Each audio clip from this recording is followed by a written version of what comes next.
ஆண்டவராகிய இயேசு கிறிஸ்துவின் இனிதான நாமத்தினாலே உங்கள் யாவருக்கும் என்னுடைய வாழ்த்துக்கள். தபசு காலங்களின் 34வது நாளுக்காக ஆண்டவருக்கு நன்றி செலுத்துகிறேன். என் அன்பு சகோதர சகோதரியே, இந்த தியான வேளையில் நான் தெரிந்து கொள்ளப்பட்ட வேத வசனம் ஏசியா தீர்க்கதரிசியின் புஸ்தகம் 48ஆம் அதிகாரம் 17ஆம் வசனம்.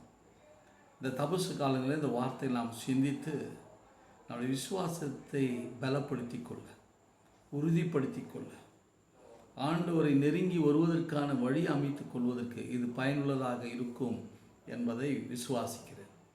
என்னோடு இணைந்து இந்த தியானத்தில் கலந்து கொள்கிற என் அன்பு சகோதரி ஏசியா தீர்க்கதரிசியின் புஸ்தகம் 48ஆம் அதிகாரம் 17ஆம் வசனம். இஸ்ரவேலின் பரிசுத்தராய் இருக்கிற உன் மீட்பரான கர்த்தர் சொல்கிறதாவது, பிரயோஜனமாய் இருக்கிறதை உனக்கு போதித்து நீ நடக்க வேண்டிய வழியிலே உன்னை நடத்துகிற உன் தேவனாகிய கர்த்தர் நானே என்று எழுதுகிறேன். என்ன கர்த்தருடைய நாமத்துக்கு ஸ்தோத்திரம். இஸ்ரவேலின் தேவன் அவர் பரிசுத்தமானவர், அவர் நம் மீட்பர். இஸ்ரவேலை பரிசுத்த ஆகிய ஆண்டவர் என் மீட்பராய் இருக்கிறார். அவர் என்னை பிரயோஜனமானவைகளை போதித்து நான் நடக்க வேண்டிய வழியில் நடத்துகிற கர்த்தர். அவர் ஆண்டவர் தெளிவாய் இதை நமக்கு பதிவு பண்ணுகிறார். அவரை நம்புகிற விசுவாசிக்கிற ஒவ்வொருவருக்கும் அவர் சொல்லுகிறதாவது, உன் தேவனாகிய கர்த்தர் நானே என்று சொல்கிறார். என் அன்பு சகோதரி, இந்த தியானத்தில் என்னோடு இணைந்திருக்கிற நீங்கள் ஆசீர்வதிக்கப்பட்டவர்கள். கர்த்தருடைய நாமத்துக்கு ஸ்தோத்திரம். நீங்கள் விசேஷித்தமானவர்கள் இந்த நாட்களில் நீங்கள் அறிந்து கொள்வதற்கு. ஏன்னா இஸ்ரவேலின் தேவன் பரிசுத்தர். அவர் உனக்கும் எனக்கும் மீட்பரானார். ஹல்லேலூயா. நம்முடைய மீட்பர், நம்முடைய பாவங்கள் மீறுதல் அவர் மேல் ஏற்றுக்கொண்டு நம்முடைய பாவங்கள் மீறுதல்களின் அடிமைதனத்திலிருந்து நம்மை மீட்டெடுக்க தன்னிய ஜீவ பலியாய் கொடுத்தவர். இந்த தபசு காலங்களில் நம் மீட்பரான ஆண்டவர் அதை உறுதிப்படுத்திக் கொள்ளும், அதை விசுவாசிக்க வேண்டும். கர்த்தருடைய நாமம் சொல்கிறோம். என் மீட்பர் இயேசு என்பதை நீங்கள் ஏற்றுக்கொள்ளுங்கள், அறிந்து கொள்ளுங்கள். அவரில் நிலைத்திருக்க நீங்கள் உங்களை ஒப்புக்கொடுங்கள். கர்த்தருடைய நாமத்துக்கு ஸ்தோத்திரம். என் அன்பு சகோதரியே, ஆண்டவர் உனக்காய் காத்திருக்கிறார். ஆண்டவரே, நீர் என் மீட்பர், என் இரட்சகர், என்னை ஒப்புக் கொடுக்கிறார் என்று உங்களை ஒப்புக் கொடுக்கும் பொழுது, உங்களை அர்ப்பணிக்கிற பொழுது, நம்முடைய பாவங்கள் மீறுதலை அறிக்கை செய்கிற பொழுது, நமக்கு ஏற்பட்ட எல்லா அநியாயத்தை நீக்கும்படியான இந்த பிரயோஜனமான காரியங்களை உங்களுக்கு சொல்லித் தருவார்.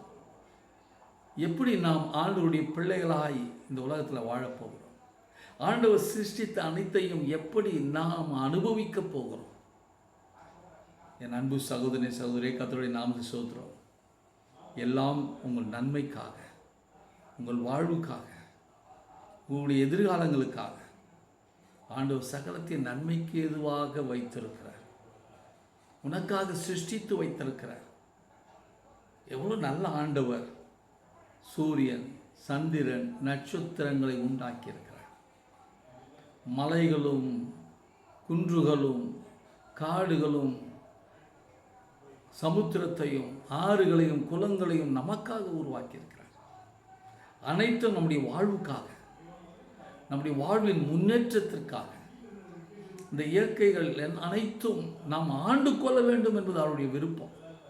அதுதான் ஆதாம் ஏவாளை ஆண்டவர் அன்பாய் நேசித்து சகலத்தையும் உண்டாக்கினதை அவர்களுக்கு காண்பித்து, இவைகளை நீங்கள் பண்படுத்தி பாதுகாத்து கொள்ளுங்கள், ஆண்டு கொள்ளுங்கள் என்று அவர்களிடத்தில் கொடுத்தார். இன்றைக்கு என் அன்பு சகோதரியே, கர்த்தருடைய நாமத்துக்கு ஸ்தோத்திரம். சகலமும் நமக்காக உருவாக்கப்பட்டு உங்களுடைய கரங்களில் இருக்கிறது. அதை பயன்படுத்தி கொள்ள வேண்டிய திறமைகளையும் தாளங்களையும் உனக்கு கொடுத்துருக்கிறார். இந்த சிருஷ்டிப்புகளோடு சந்தோஷமாக வாழவும் அனுபவிக்கவும் நல்ல பெற்றோர், நல்ல உடன்பிறந்தோர், குடும்ப மக்கள், உறவுகள், நல்ல ஒரு குடும்பம், நல்ல ஒரு சபையை ஆண்டவர் உனக்கு கொடுத்துருக்கிறார். நல்ல சமூகத்தில் ஆண்டவர் உன்னை வைத்திருக்கிறார். நீங்கள் ஆசீர்வாதமாக இருக்க வேண்டும் என்று ஆண்டவர் விரும்பி அவர் பிரயோஜனமானவைகளை உனக்கு போதிக்கிறவர். அவர் யார்? இஸ்ரவேலின் பரிசுத்தர். அவர் உன் மீட்பரான கர்த்தர், உன்னை மீட்டெடுத்தவர். தபசு காலங்களில் என்னை மீட்டெடுத்தவர் எப்படி மீட்டெடுத்தார் என்பதை சிந்தியுங்க. உன்னுடைய பாவங்களும் மீறுதலும் அவர் மேல் ஏற்றுக்கொண்டு அவர் பாவியானார். பாவத்திலிருந்து உங்களை மீட்பதற்காக தன்னையே ஜீவ பலியாய் கொடுத்தார். உங்களுடைய பாவங்களை அவர் தன்மேல் சுமந்ததினால நீங்கள் விடுவிக்கப்பட்டவர்கள், நீங்கள் மீட்கப்பட்டவர்கள், நீங்கள் சுகம் பெற்றுக்கொண்டவர்கள், நீங்கள் வாழ்வு பெற்றுக்கொண்டவர்கள். ஆண்டவர் உங்கள் மீட்பர், உங்களுக்காக தன்னையே ஜீவ பலியாய் கொடுத்தவர். என்றைக்கும் அவர் உங்களோடு பேசிக்கொள்கிறார். உனக்கு பிரயோஜனமானவர்களை அவர் போதிக்கிறார். படிக்கின்ற வயசில் படிக்க, வேலை தேடி வேலை செய்ய வேண்டிய காலத்தில் வேலையை பெற்றுக்கொள்ள, நல்ல குடும்பம் அமைவதற்கான காலத்தில் உனக்கு ஏற்ற துணைவரை கொண்டு ஆண்டவர் குடும்பத்தை அமைப்பதற்கான காலம் இந்த காலம். ஞானமாக இவங்களுக்கு போதிப்பார். வேதம் சொல்லுவது 32ஆம் சங்கீதம் 8ஆம் சொல், நான் உனக்கு போதித்து நீ நடக்க வேண்டிய வழியை உங்களுக்கு காட்டுவேன், உங்கள் மேல் கண்ணை வைத்து உனக்கு ஆலோசனை தருவேன்றார்.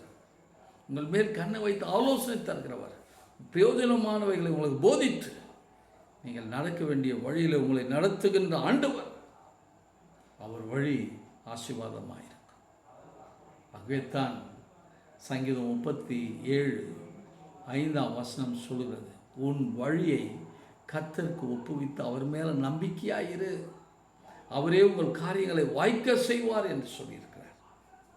இயேசு தெளிவாய் தன் சீஷர்களை மத்தியில் தன்னிடத்தில் கேள்வியை கேட்ட தோமாவுக்கு சொல்கிறார், நீ போகிற இடம் தெரியல, உங்கள் வழி தெரியல, நாங்கள் என்ன செய்ய வேண்டும் கேட்ட தோமாவுக்கு யோவான் எழுதின சுவிசேஷம் 14ஆம் அதிகாரம் 6ஆம் வசனத்தில், நானே வழியும் சத்தியமும் ஜீவனுமாயிருக்கிறேன்.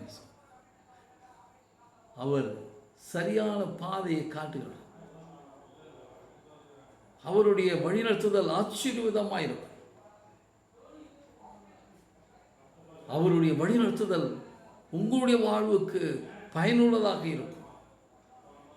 யோவான் எழுதின சுவிசேஷம் 11ஆம் அதிகாரம் 25ஆம் வசனத்தில், நானே உயிர்த்தெழுதலும் ஜீவனுமாய் இருக்கிறேன், என்னை விசுவாசிக்கிறவன் மரித்தாலும் பிழைப்பான்.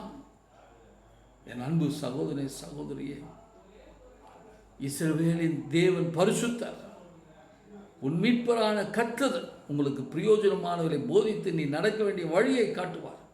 அவர்தான் இரட்சகர், அவர்தான் மீட்பர், நித்திய வாழ்வு நிலை வாழ்வுக்கு நேராய் உன்னை நடத்துகிறவர். அந்த ஆசீர்வாதங்களை நீங்கள் பெற்றுக்கொள்ள வேண்டும். இந்த தபசு காலத்தின் 34ஆவது நாளில் உங்கள் விசுவாசத்தின் அளவில் அதிகரிக்க அதை ஆழப்படுத்துங்க, அவரை தேடுங்க, அவரில் நிலைத்திருங்கள். அவரில் நிலைத்திருக்கிறவர்கள் புது சிருஷ்டிகளாய் மாறுவார்கள்.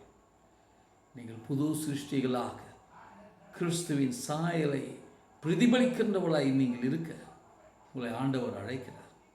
உங்களை ஆண்டவருக்கு ஒப்புக் கொடு. கர்த்தருடைய நாமத்துக்கு ஸ்தோத்திரம். ஜெபம் செய்யும்.